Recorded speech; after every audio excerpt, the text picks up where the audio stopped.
Episode 9 of That Anita Live TV. Edutainment to help you become emotionally whole, emotionally healed, and emotionally healthy. In this episode, I have the pleasure of interviewing none other than Bridgette LaRe. My grandmother had a saying. She said, the harder God allows you to be pressed, the sweeter the oil's gonna be. When you name your book Trash to Treasure, you know you are in for an interesting story. Bridgette is raw and honest about growing up in urban America. Take a listen. Well, hey, Anita. This was so quick. Thank you very much, Bridgette, for agreeing to do this interview. You're welcome. I saw your posts all over Facebook announcing your bestseller. Yes. And Amazon and your birthday celebration. Yes. Okay, so tell me, how did the book come into being? How did the desire lay upon you to be an author? Well, let me tell you, Anita, I've always been a writer. I never knew that I was a writer. Be like my brother and sister, they can draw like so well, right? And I was like, I want to draw too. Like, I used to be like, God, why didn't you give me any talent? Why? Right? So I would just start like writing little things and like just writing little stuff down, like little notes. And my mom would find them and she's like, oh, this is kind of good. Like, wow. She would keep them. And my life has just been so hectic. Writing has just been the thing that I use to release myself, my anger and things of such. And I never knew that I was a writer.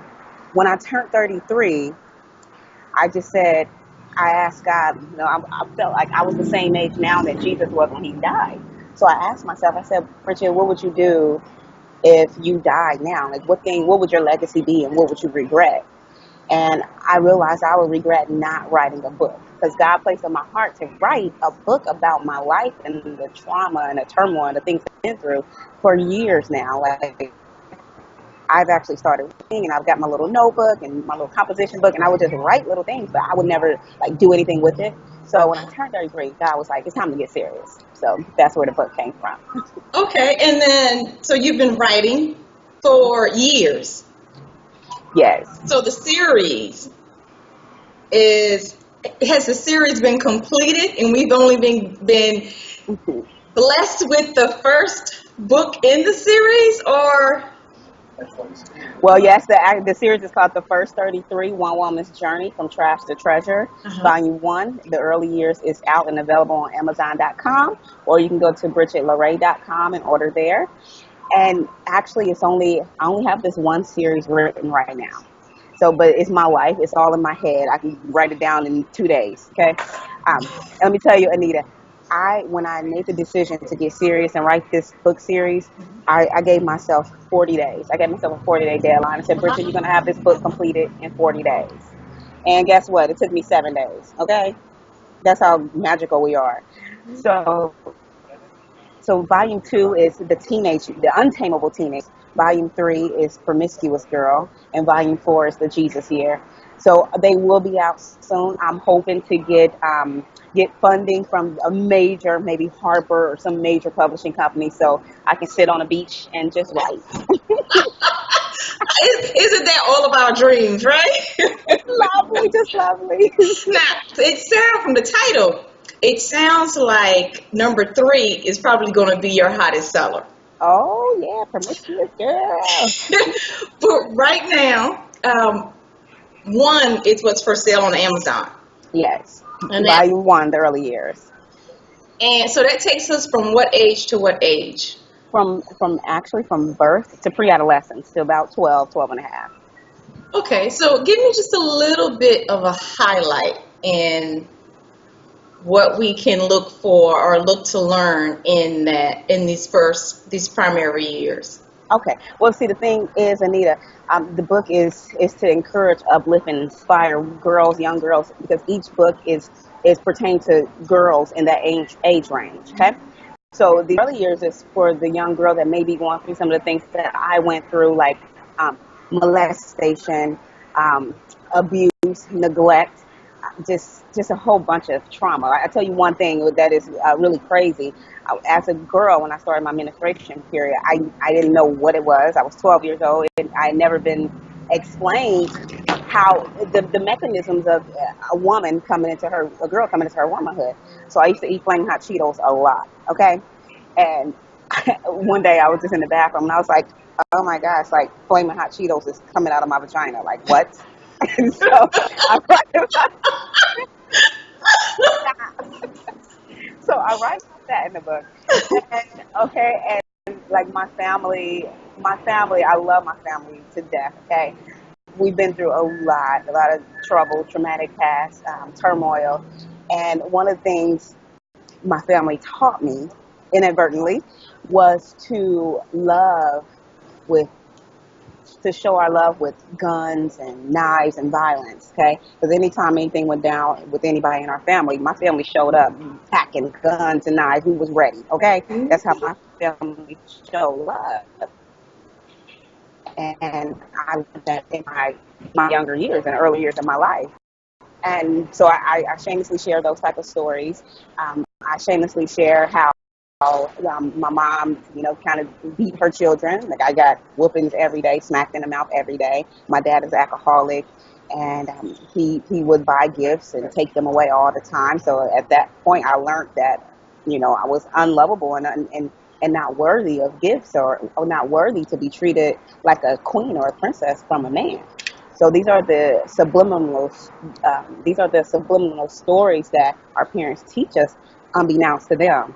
Just from the way that they were raised. Maybe they didn't have, like my dad's father wasn't in his life, so I commend him for being there. My mom, she was not, taught. She wasn't hugged and kissed and loved on as a child, and he would always say to me, knew that my family loved me, and I love them to this day. And now as a grown woman, I tell my family like I love you. I tell my mom I love her every day. So those are and the book is to show you how God is always there for us through it all. Like we never even know that He was there.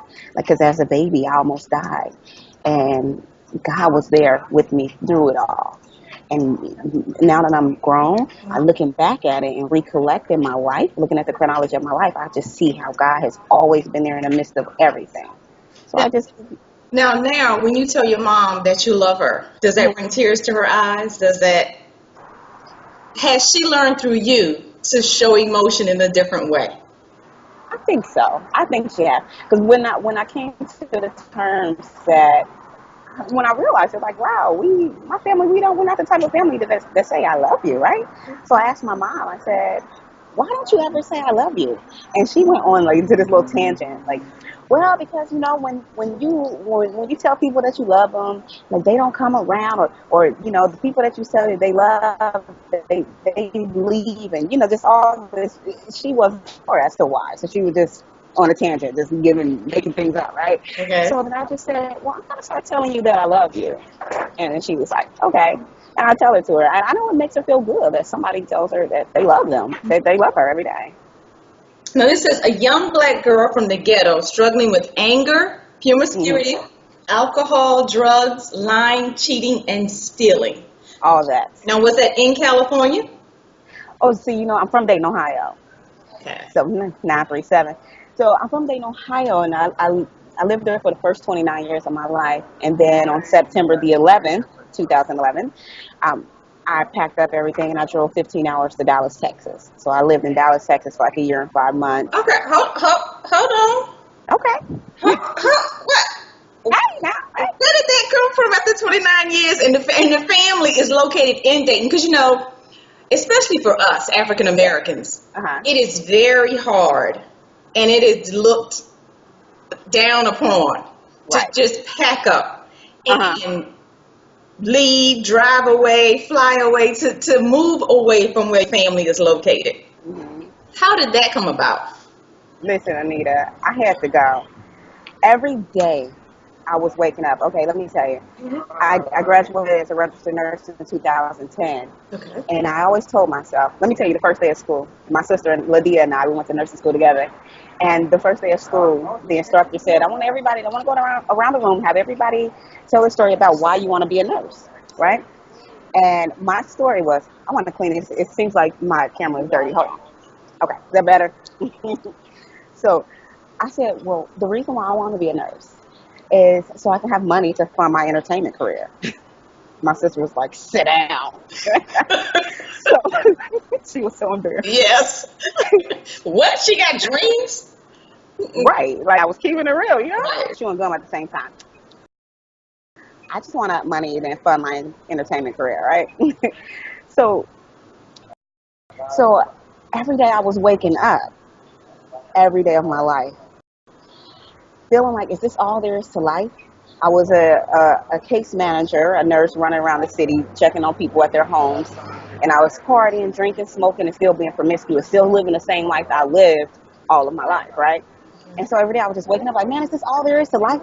Have I reached the top? Like, is this it? You know? Because, you know, when you're in the hood, I moved myself out of the hood. I wasn't on the west side of Dayton no more. Now I'm living on the south side, like by the mall. And Dayton, when you make it to the south side, you made it, right? Right. So I was like, man, is this it though? Is this what I've been working for? Like, is this it? So I had this somebody that's unnameable. I don't even want to give him the. I didn't want to mention him, but you know, this guy I knew that was living in Dallas. I was like, you know what? Can I come stay with you for a few weeks? I'm just ready to get out of Dayton, and so he let me come stay with him. I stayed with him for 3 weeks, and I started working in Dallas for 3 weeks. I was living it up. You know, I had a nice luxurious loft downtown, and it seemed like again I had the American dream, right? But inside of me, I just wasn't fulfilled. I just was not fulfilled. So I took up acting while I was in Dallas, and that didn't do it for me. I was like, I always wanted to move to Hollywood because as a child, how the TV raised me. So I was like, I wanted to be there. I wanted to be where the happy faces were because I seen people happy on TV, like happy faces, smiling, beautiful people. I wanted to be there, so I just moved, and it was the best decision I made in my life. How did your family respond to that move? When I moved from Dayton? Yes, to Dallas. Well, Anita, nobody believed me because I'm such an impulsive person. I got the decision to move, and I did it in like 2 weeks. I told everybody, like, yeah, you know what? I'm about to move. I'm about to move to Dallas. They're like, oh, whatever, Bridgette, always talking about something, you know? Like, people are always talking. So I told them I was going to move, and I did. And I went around. I remember the day that I moved, September the 11th, and I went around and I told telling everybody bye. They're like, so you're really leaving? You're not going to throw a party or anything? I was like, no, because I don't want anybody to discourage me. Right. So I left, and my auntie Nisi, she cried, and I said, no, auntie, no crying. I'm about to go make us rich. I didn't know what I was going to do. I was like, I just knew. I'm like, I'm about to do something. We're going to be rich, okay? We're on our way. Okay, so you got to Dallas. Mm-hmm. What prompted the move from Dallas to California? Well, I told you I'm very impulsive, Anita. Uh-huh. So in Dallas, my lease was up on my loft. And I was just like, well, I started looking around Dallas for different places to move to. And it just dawned on me, like, Bridgette, you had a nice life here in Dallas. And you got really comfortable. I got so comfortable, Anita. I was about to move into these beautiful apartments, like, by the lake. And I thought to myself, like, no, you're a little too comfortable. You didn't live here to live day-to-day life. You didn't move here to live a day-to-day life. You moved seeking, your authentic, true self. And life was too easy. I'm a person who likes challenges because my life has been such a challenge. So I wanted to be challenged more because Dallas was really too easy for me. So I moved to Hollywood, and my acting coach, I talk about this in the book too, like when I told my acting coach that I was moving to Hollywood, and I figured I was just moving there to become an actress, right? So he was like, you're going to die a slow death out there. And I was like, wow, who says that to somebody, right? Especially in acting coach, and the fish is going to where the water is, so. I'm like, you don't go to a tennis court to practice football, but right. You know what I'm saying? So I told him that, and then because of what he said, it prompted me to seek an answer from God. And I found out some guy I slept around with, right? Because I was still being promiscuous. He told me about this church, Inspiring Body of Christ, with Pastor Ricky G. Rush. And I went to the church maybe 6 days before I was scheduled to fly out. And it just happened to be Super Bowl Sunday. Let me tell you about God. He always do something for me on major days. There's always a holiday that he does something, right? Like when I moved, September the 11th, you know? Yeah. And so on Super Bowl Sunday, I went to the church, Inspiring Body of Christ, and Pastor Rush made the whole service about me. Like, he literally did. He had me stand up, and the title of the sermon was "You Gotta Believe It." And that was my message. That was my confirmation from God that it was meant for me to move to Hollywood. I just had to believe it. It wasn't, see, what somebody else believe about us, it doesn't matter. Only time it becomes true is when you begin to believe it. So no matter what somebody says about you, it's not true unless you believe it. So that's what I learned. That's my question. And where now that you're in California, looking back, and you look back on the move to Dallas from Dayton, and you look back on the move to California from Dallas, do you see God in those moves and how he was prompting and telling you to make those moves?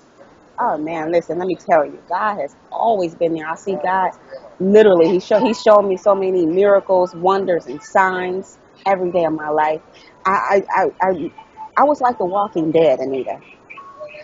And when I say about the Walking Dead, it's just like a person walking around life, and unbeknownst to them, people are living, people are dying, the world is spinning. Like, you're just literally a robot. You're just walking, you're just moving, you're just merely existing. Right. That's who I was. But God has always been there in the midst of my ignorance. He's always been there. From when I moved from Dayton, Ohio, like I said, September the 11th. The day I was leaving out, I had stayed with my sister Lydia through the night, and I was actually going to leave a few days before that, but I was so tired, and I was just like, I'm just going to sleep. I just slept. And I remember leaving, it was like 3 or 4 o'clock in the morning, September 11th, and my sister, you really going to drive all the way to Dallas by yourself on September 11th? It's 9/11. I didn't even realize it, and I was like, And then something like God just gave me strength, right? And I poked my chest out and I said to her, yes, I'm taking this national day of terror and turning it into my personal day of triumph. And when I said that, it just uplifted something in me. And I was like, wow, I'm so brave. So yeah, so that's how it happened. And God has always been there. Yeah. And then of course God was there when I made the move from Dallas to Hollywood. Because hello, I was at this mega church. It's like thousands of people, and here this pastor is. He sectioned me out in front of all thousands of people, and just pretty much confirmed that okay, it's your time to go. And one thing he said, he was like, "I'm talking to a new leader in this room." And as I'm sitting there, knowing that he's been talking to me the whole time, I'm like, so I'm a leader. Everything he was saying, I was referring it back to myself because he was literally talking to me, Anita, literally talking to me. And one thing he said, hence the name of the book, From Trash to Treasure, he said, bless you. He said, bless you. He said, I'm talking to somebody that used to be trash, and now they're treasure. I didn't want to claim that, Anita, but I knew he was talking to me. So God has always been there, always in the midst of it, whether we realize it or not, he's always there. So now that you're rooted right now in California, what is the family's response? They're very proud. They're very proud of me. Like, they tell me they're proud all the time, and they're inspired. They're inspired. Like, I encourage everyone in my family to, like, whatever your gift is. Like, my cousin Elaine, she cooks. I'm like, man, you write a cookbook. My sister Lydia, she's really good at editing, and she helped me edit my book. I'm like, maybe you should be an editor. My cousin Diana, she's good at doing rhinestones, putting rhinestones, making hats and shoes and all this stuff. And she has a cleaning company. Like, whatever they're doing, I'm like, do it. Do the most. One of my best friends, Malika, she's a hairstylist. I'm like, open up your own salon. You know what I mean? So it's like, since God has taken me from the hood and, placed me in Hollywood, now it's like I'm around people every day with all these dreams, these hopes, these aspirations. and I'm just sharing with my family and my friends back home. Like, you know what? It's out here for us. We can do anything. Has You anyone know? has anyone asked you, can they Ask can they move out to California with you? my dad. He jokes around like, I'm coming out there. I'm moving. I'm like, stay home. Don't come. Yeah, that's the wrong one. I'm talking about like cousins or like younger people. My little brother Javion, he actually came here. He's so amazing too. He's like he's 18. He just got a job at one of the major networks, Cox Media in Dayton, Ohio. It's like one of the major networks with the news and everything. So he's 18. He just got a job out there. But before he got his job, he came here for 2 weeks, and we toured a few colleges out here. I wanted him to move out here so desperately. I love him so much. He's so He's a videographer. He from high school with a degree in radio, TV. So he was going to move out here, but he chose to stay at home. He's a smart kid. Everything he does is I believe in him. And my niece Anaya, my namesake Anita LaRe, she we talk about her coming here as well. But she's into videography. She's a great editor.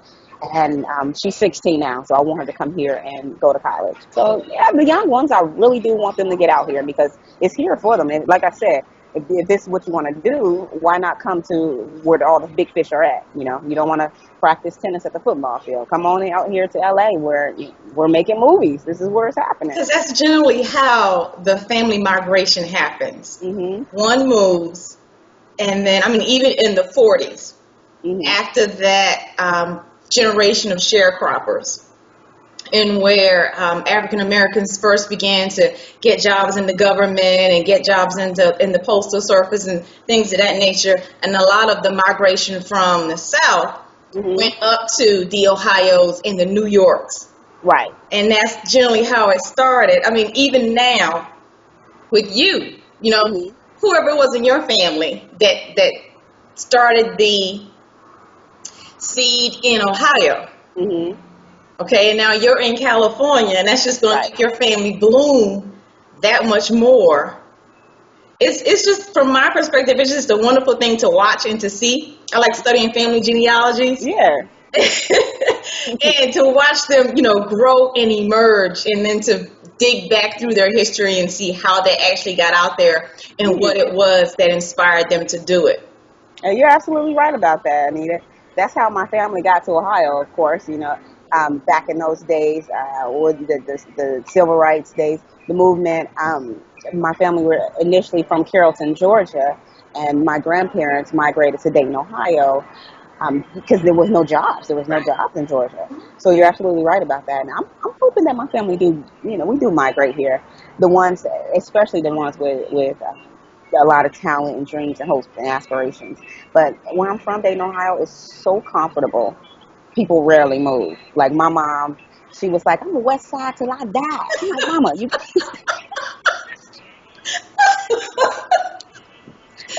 Said stay she in the ain't hood. going nowhere. I'm like, you can't stay in the hood. But now, look, we done moved her to the South Side now, so she up there. She doing big. Did she ever talk about she misses it and y'all gonna catch her one day moving back? Girl, how you know? I was just talking to her last week. She's talking Mhm. about, I think I'm about to move back to the West Side. Why? Like, people getting killed every day. Like, dang, that's how it happens. I love my city. Pray for Dayton, Ohio, too, because it's like every day, a young black man getting killed with a lot of violence. And the thing is, it's a lot of drug deals going on there. And the city is so small. Everybody want to be the kingpin, but it's too small for that. When I was living in Dayton, I even fell into that. I was selling drugs, and I got into little gun wars and gun fights and things of that matter. It's like, really? Sit your butt down, little girl. Now, did Sit it down. happen between 0 and 12? No. I was actually in nursing school when, I decided I was going to sell drugs because I didn't want to work. So that's in either book 3 or 4. Yeah, that would be in the promiscuous girl. Promiscuous girl was up to so much. Okay. 3. That's Okay, it also says that the first 33 features a beautiful collection of original paintings Yes, it and does. photographs from independent artists. Tell me about that. Well, Anita, I love art and the hidden stories that it can tell you. Let me tell you, I had to look this up because ever since I was young, I can like look at something, look at an inanimate object, and I would see different things in it that others can't see. But I didn't know that it was like a gift. So like a few years ago, I looked it up, and Google calls it pareidolia, when your eyes just mesh things together and you can just see different things. So anyhow, I love art and the hidden stories that it tells us. So I know a lot of different artists, and even my niece, 8 years old, Amani Lynn Ivy, that's my niece, and I feature her art in there. She's a terrific artist. So, and I know a lot of different artists. Scott Maserati, well, Maserati is his nickname. So Scott Schneer, he's one of the artists I feature in there. My cousin Roland Hatch, my friend Danielle Montrese. Who else is in there? My niece Amani Lynn Ivy. This other little 11-year-old girl, a terrific artist. Her energy is wild. Naomi Liberato. My niece's dad, Ahmed Ivy. So I got a dad and a daughter artist in there. Amani Lynn Ivy and her dad, Ahmed Ivy. So it's just amazing. I love art, and I love the stories that it tells us. And hey, you know what? They say it's only lonely at the top if you go by yourself. So I'm trying to take some people with me. How did you decide to include the original artwork? Oh, that's a long story, girl. Let me tell you. That's a long story. Let me tell you. Okay, see, when you're working on something, the enemy always come in and try to stir things up, right? He always want to stop you. So the enemy wanted to stop me from putting this book out because he knew it was about to save some lives, right? Because even in the book, I got Bible scriptures in it, and I'm just giving people encouragement and tools for success of how to heal, right? So in writing the book, I had an idea because I love art so much. I had an idea that I wanted to have an artist paint a picture of me and have that be my book cover, right? Mm-hmm. So just out of nowhere, this artist that I know and met around here in LA, he does a lot of like live shows where people on stage doing a concert, and he'll be on stage like drawing a picture of like Michael Jackson or Prince or somebody, right? And he'll finish it by the time the show is over. So anyhow, this guy, he just hit me up out of the blue, and he was just like, hey. And so I hit him back, and I was like, "Oh wow!" I said, "I'm writing this book, and it's about to come out, and I'm struggling to get a cover. Like maybe God put you in contact with me so that you can draw my picture, right?" And he didn't tell me at the time, girl, but he was like, "All right, yeah, well, let's hook up." But he didn't tell me at the time that he wasn't even a believer. Like he didn't believe in God, girl. The whole time we hooked up, he just just dissing God, man. God ain't real. And I'm like, okay. But the enemy, he still needs to do your book cover, right? So I'm just thinking okay, he's gonna do my book cover. But deep down inside, I knew I didn't want that negative energy projected out in my book. So I'm like, well, maybe I won't have him do the cover. But then you know how us women are. I'm like, I'm all single, right? I'm like, well, maybe God sent him to me so I can help him change, right? I mean, because he's a very handsome guy. He's a handsome guy. I did. Everything that us girls like, I want me a black man. I'm like, I want me a strong black man. Trying to do that save and date. Girl, I'm trying to do it. So, but just knowing that we're unequally yoked, I was still going for it. So the whole time we were just hanging out for a few days, and I'm just like, we haven't talked anything about this book cover. Girl, I done almost, what I'm saying, I almost turned back into the promiscuous girl years, right? So I'm like, you know what? This enemy, he don't have any new tricks, right? He has no new tricks.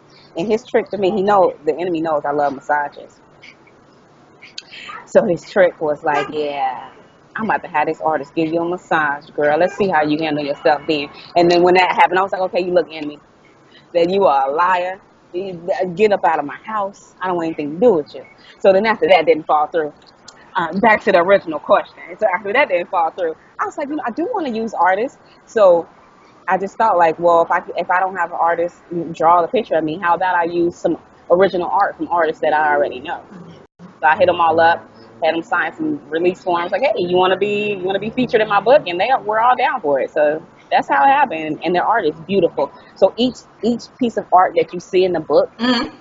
It has a story to it. Like what I chose that particular work because it meant something to me that coincides with the book. or with that within that chapter. Because it says Bridgette shamelessly shares the truth of her journey. Mm-hmm. Any faithful behavior and yielded displeasure, depths of her despair, she cried out to God for his grace and was delivered through his mercy. Right. So this takes us from birth up to the incident of deliverance.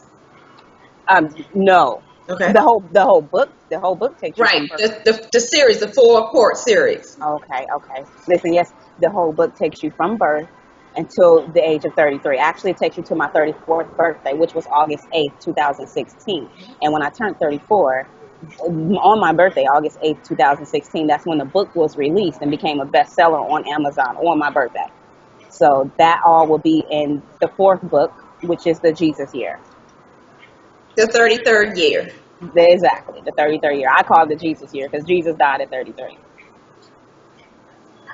So the first 33, one woman's journey from trash to treasure, the early years. Mm-hmm. You could look back on that 10 or 11-year-old in, a Dayton, Ohio, a Chicago, Illinois, Dallas, Texas, Charleston, South Carolina, Washington, D.C., living the same kind of life, with the family dysfunction, Mm-hmm. the lack of healthy communication, the lack of healthy connections with adults, the lack of, great role models. What would you say to her today in 2016? I would say, you young black princess, life gets better. Like, no matter what you're going through, God is always there with you. Just keep on believing and believe in yourself. And no matter what anyone tells you, just know that you're more than enough.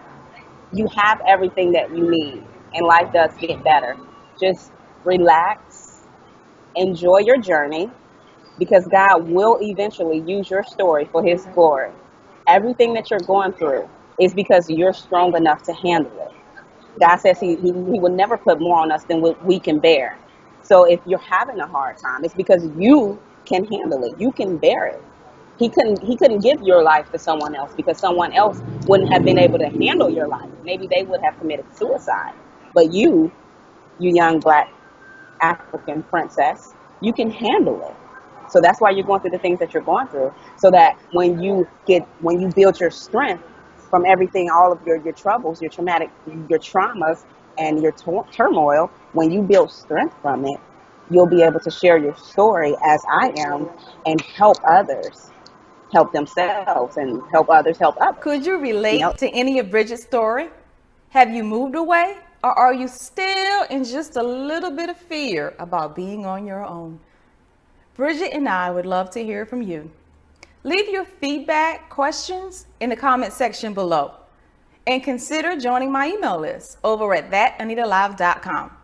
It's where I do t-shirt giveaways. You may get to vote on who gets interviewed next over at thatanitalive.com. Be blessed.